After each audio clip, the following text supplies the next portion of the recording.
If you're going to go at a legend, you better not miss. As we know, Angel Reese come out this week.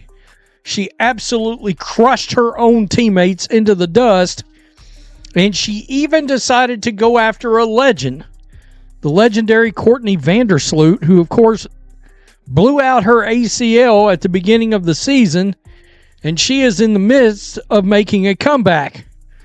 And, of course, Angel Reese made some comments that were none too kind to a legend. The Chicago Sky is in the middle of a full-blown civil war. It wasn't started by a rival team or a controversial trade, but by their own young superstar, Angel Reese, who may have just torched her own future with the franchise.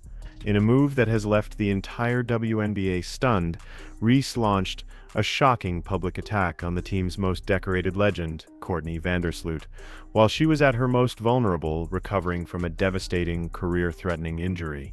The fallout has been swift and catastrophic, exposing a toxic divide in the locker room and forcing the entire organization to choose between its marketable future and its respected soul.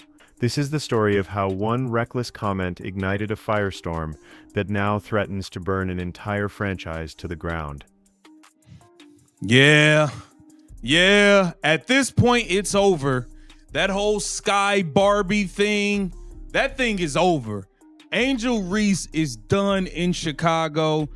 They're going to move on. They have to. With what Courtney Vandersloot just came back and said, Courtney Vandersloot just smoked Angel Reese. And you know who else is going in on Angel Reese? You got Nightcap with Unk and Ocho, Shannon Sharp and Chad Johnson going in on this Angel Reese situation. She didn't think it was going to go this way. This went all the way in left field. Welcome to Keep the Vision. Make sure you like, comment, subscribe. The spark that ignited this inferno wasn't a heated exchange on the court or a private disagreement behind closed doors. It was a cold, calculated public statement that felt less like an opinion and more like an assassination. In an interview, Angel Reese was asked about the team's struggles and its future. Instead of giving a standard media-trained answer about teamwork and getting better, she took a direct shot at the one player who embodies the franchise's greatest successes, Courtney Vandersloot. Reese openly questioned whether the 36-year-old Vandersloot could effectively return from the devastating ACL tear that had cut her season short. With the Sky, she's won a championship with the Liberty. And I mean this when I say this, Jeff Pagliocca does not give two fucks about the star power of Angel Reese. As well as that, it's not like a Caitlin Clark star power where having Angel Reese on your team instantly improves your city's economy. Having Caitlin Clark on your team improves your city's economy. Having Angel Reese on your team doesn't do any of that. It does not do any of that. However, this Courtney Vandersloot is someone that Angel Reese has. She was the one player Angel Reese name dropped in her thing about basically saying she's not good. She's not going to be good enough. She implied that the team needed to look toward younger players with experience, essentially writing off the comeback of a 5-time All-Star and the architect of the Sky's only championship. To anyone who follows the league, the audacity was staggering. This wasn't just a player offering an opinion. This was a rising star with a shaky statistical record, attempting to dismiss a future Hall of Famer. It was the equivalent of a high school quarterback questioning if Tom Brady had anything left in the tank after an injury. The comments were seen not just as deeply disrespectful, but as a stunning lack of awareness, a move that immediately alienated her from the veterans across the league who hold the keys to respect and longevity. Angel Reese will be lucky if she has a third of the career that Courtney Vandersloot has had. And by the way, this has only been out maybe an hour, and I'm seeing responses from Angel Reese fans. They are some of the ugliest, nastiest, ghetto thug responses. I'm going to keep it real. Responses I've ever seen in my life. People have calling her Courtney a bitch, a hoe. I mean, I shit you not. That's the level of response Angel Reese fans have given this NBA legend. If Angel Reese expected her comments to go unanswered, or to be met with an emotional, angry retort, she fundamentally misunderstood the woman she was targeting. Courtney Vandersloot didn't get to the pinnacle of her sport by engaging in petty public drama. Her response came not in a fiery tweet or a heated press conference, but in a statement of such calm, surgical precision that it was more devastating than any shouting match could ever be. With the confidence of a warrior who has been tested time and time again, Vandersloot declared, "Contrary to what people say or think, my age is actually not a factor. I am coming back, and I'm going to come back better than ever, because that's what I've done." The Chicago Sky, they might be saying to themselves, Angel Reese just isn't worth the headache that she is causing. Great rebounder. As for everything else, she's not worth the headache that she's causing. She's going to call out the organization. She's going to call out the front office. She's going to call out the teammates, throw Courtney Vandersloot under the bus. Doesn't really go over well with the organization. Doesn't really go over well with the teammates. I've put myself in a position to come back and compete even at this age. The subtext was impossible to miss. While Reese was busy talking to the media and creating headlines, Vandersloot was busy in physical therapy working. While Reese was creating problems for the team, Vandersloot was singularly focused on the solution. Her response was a masterclass in professional poise, a quiet promise from a proven winner. She didn't need to mention Reese by name. The entire league knew exactly who she was talking to. It was a brutal, understated checkmate, a quiet reminder that true legends let their actions and their resumes do all the talking for them. And what the world was about to be reminded of was just how vast the gap was between these two teammates. She said, contrary to what people think, what people say or think, my age is actually not a factor. I am coming back. This is after Angel Reese said, yeah, Sloot is old. We need somebody young that can do this, that got some experience, but we need somebody young. She too old. I don't know if she can come back from that torn ACL. Sloot wasn't going for it. And I'm going to tell you right now, Courtney Vandersloot has won a title in Chicago, and she will not be playing with Angel Reese next year. I'm going to tell you that right now. Vandersloot's words were powerful, but the numbers backing her up are even more damning for Reese's argument. Let's be absolutely crystal clear. This isn't a debate between two equals. This is a clash between a proven commodity and a volatile stock. Courtney Vandersloot's career is the stuff of legends. She's a two-time WNBA champion, having led the Sky to their first and only title in 2021, before immediately going to New York and helping the Liberty capture their first championship in 2024. She is the WNBA's all-time leader in assists per game, a true floor general whose vision elevates every single player on the court with her. She is a 7-time assist champion and sits second on the all-time assists list, trailing only the iconic Sue Bird. Angel Reese will make the WNBA bigger than the NFL in 5 years. Girl, what are you smoking? How is this going to work when she can't even sell herself? I mean, the NBA will be lucky if they even last that much longer. That's the point we're at. And who's to say Angel Reese will even be on a team in that long too? Like, this girl always will find some way to complain or feel that she is deprived of whatever right it may be. Nobody likes angels, Dawn. Like, just get it through your head. And people are going to say, well, she's beautiful. Girl, if that is all you have for your people to back you up on, you know you're doing something wrong. Regardless of what I think, girl, do not rely on that for your whole personality. She holds the single-game assist record with an incredible 18. This is the player Angel Reese chose to publicly doubt. Reese, on the other hand, has had a turbulent sophomore season that has seen more regression than progression. Her field goal percentage has cratered to a dismal 39%, and she averages nearly 4 turnovers a game, often killing offensive possessions with careless mistakes. While she is a phenomenal and tenacious rebounder, her overall game has been plagued by shocking inefficiency. The statistics paint a brutal, undeniable picture, a proven champion who makes every team she joins a legitimate contender versus a young player whose individual struggles are mirrored in her team's constant, frustrating losses. Let us recognize 5-time All-Star, 7-time assist champion, 5-time All-WNBA, 2-time WNBA champion, 2011 All-Rookie team. Angel will not have the career that Courtney Vandersloot has had. She won't. You know why? Because I don't think the league's going to tolerate her long enough. She's going to run her mouth until she just ends up jumping from team to team until she does what I think she should do right now. Quit the WNBA and go to Unrivaled and don't come back. The conflict quickly moved from the court of public opinion to the one place where the damage could become permanent. The locker room. Teammates can forgive a bad game, a missed shot, or even a heated argument in the huddle. But a public betrayal of trust, a calculated shot at a respected veteran, is a wound that rarely, if ever, heals.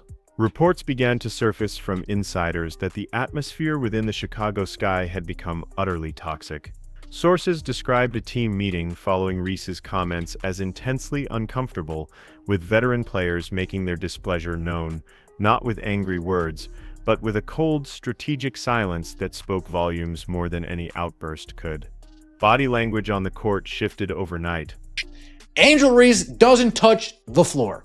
Doesn't play in the first half, doesn't play in the second half. Oh, this is interesting.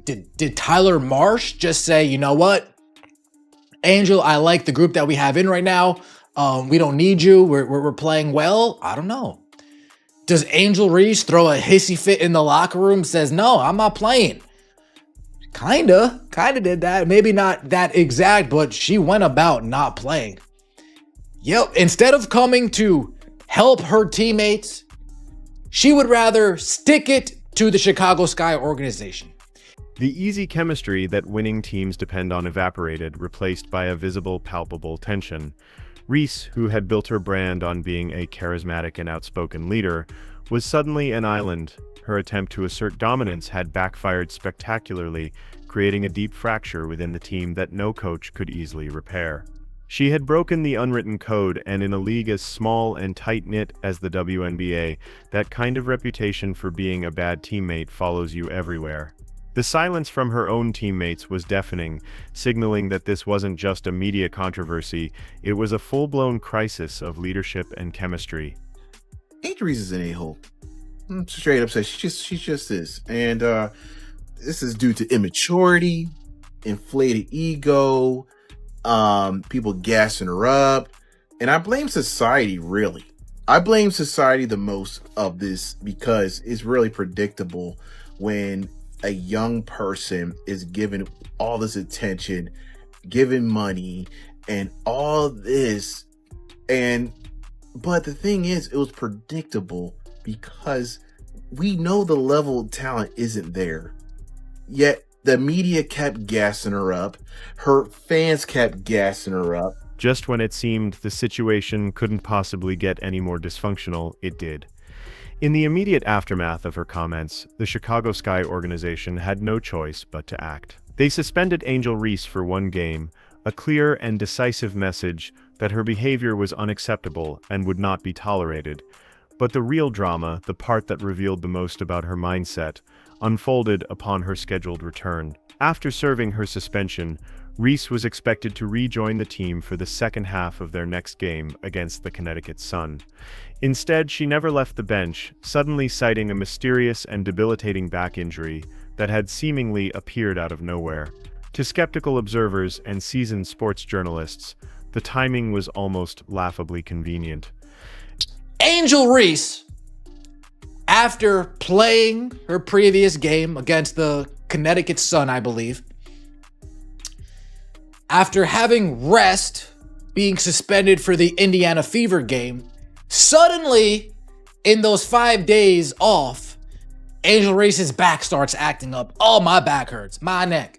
My back. Oh, my back hurts. Angel Reese says, oh, it hurts. Interesting, Angel.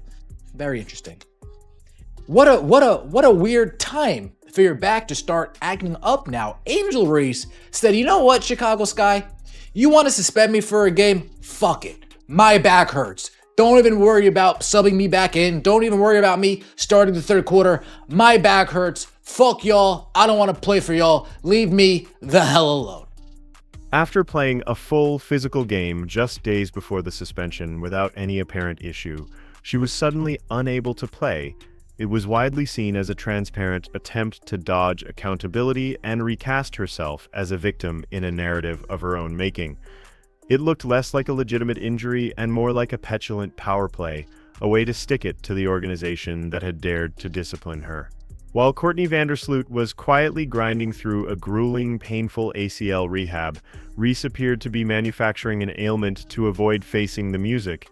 This single act did more to damage her reputation than her initial comments, cementing a narrative that she was a player who created excuses instead of solutions. Nobody was wondering, hey, is Courtney Vandersloot going to be back? Will she return to old form? Nobody was even thinking about her. You brought her up and took a direct shot, and she's firing those shots back off at your ass. I don't know what's going to happen. All I know is Angel Reese will not be wearing a Chicago Sky uniform next year. They don't have the pieces. They don't even have their own first round pick. They gave it up. So they don't even have the pieces to build through the draft. Free agents aren't going to want to come there. They don't want to go there to play with that team. So they are built to tank without picks. So they're in a bad spot. This entire saga exposes a fundamental clash that defines the modern era of professional sports, the relentless battle between social media hype and old-fashioned hard work. Angel Reese is a product of the social media age. She is undeniably a star with a massive following and a brand that extends far beyond the four corners of a basketball court. Her fame is built on personality, style, and a confrontational, headline-grabbing attitude that generates endless clicks, debates, and conversations. Courtney Vandersloot, however, comes from a different school of thought entirely. Her legendary legacy wasn't built on Instagram followers or viral moments. It was forged over 16 grueling years of consistent, often unglamorous excellence. I'm gonna be frankly honest. I don't think she has much talent as it is. I think the only thing she got going, she does have a motor. One thing you can't say is she's lazy. That's the only two redeemable qualities that she has. But the problem is her motor now is into attention, is into trying to be famous instead of her game. She had that motor before at LSU. Also, you had Kim Mulkey holding her accountable. She hasn't had a coach holding her accountable at all until this. It was built by showing up early and staying late, by mastering the fundamentals, and by making every single teammate around her better. She is the embodiment of a team-first leader whose greatness is measured in championship rings and the universal respect of her peers, not in trending topics. The conflict tearing the Chicago Sky apart is a microcosm of this larger struggle playing out across all sports. It's a powerful and cautionary tale about what happens when a player becomes more focused on building their brand than on honing their ball game, and forgets that in team sports, respect is the only currency that truly matters in the end. With their locker room divided, their season in shambles, and their reputation taking a hit, the Chicago Sky organization is now trapped in an impossible position. They are at a critical crossroads, forced to choose between two vastly different futures, and their decision will have long-lasting consequences. On one hand, they have Angel Reese, a young, immensely marketable star who, despite all her flaws, draws crowds, sells merchandise, and keeps the team in the national spotlight. Getting rid of her would mean alienating a significant and vocal portion of their fan base and losing a major asset. On the other hand, they have Courtney Vandersloot, the living embodiment of their franchise's greatest moment, a proven winner, and a leader who commands universal respect from players, coaches, and executives across the league. Siding with Reese over Vandersloot would send a chilling message to the rest of the WNBA that drama is valued more than dedication, that headlines are more important than championships, and that disrespecting a veteran is acceptable. The damage to their reputation among potential veteran free agents could be irreversible. This is no longer just about one player's reckless comments, it's about the very identity and soul of the Chicago Sky franchise. Do they want to be a team that builds around a solid foundation of professionalism and character, or one that constantly caters to the whims of a volatile, unpredictable star? Ultimately, The bitter clash between Angel Reese and Courtney Vandersloot is a stark and powerful reminder of what separates fleeting fame from a lasting legacy. One player chose to create a storm of controversy, attacking a respected teammate and deflecting blame for her own struggles and her team's failures. The other responded with quiet dignity and unshakable confidence, letting her legendary career and unwavering work ethic speak for her. As Vandersloot continues her methodical, determined journey back to the court, she does so with the full support and admiration of the basketball community, a community that has always valued character and commitment above all else. Reese, meanwhile, faces a future clouded by serious questions, not about her talent, which is undeniable, but about her judgment, her maturity, and her capacity to truly lead a team to greatness. The Chicago Sky's decision will define their franchise for years to come, but the larger question hangs over the entire landscape of sports. What does it truly mean to be great? Is it measured by the noise you make and the attention you command, or is it revealed in the quiet moments of resilience, in the respect you earn from those who share the trenches with you, and in the championship banners you help raise to the rafters? History has already given us the answer. The only question is whether everyone is willing to listen,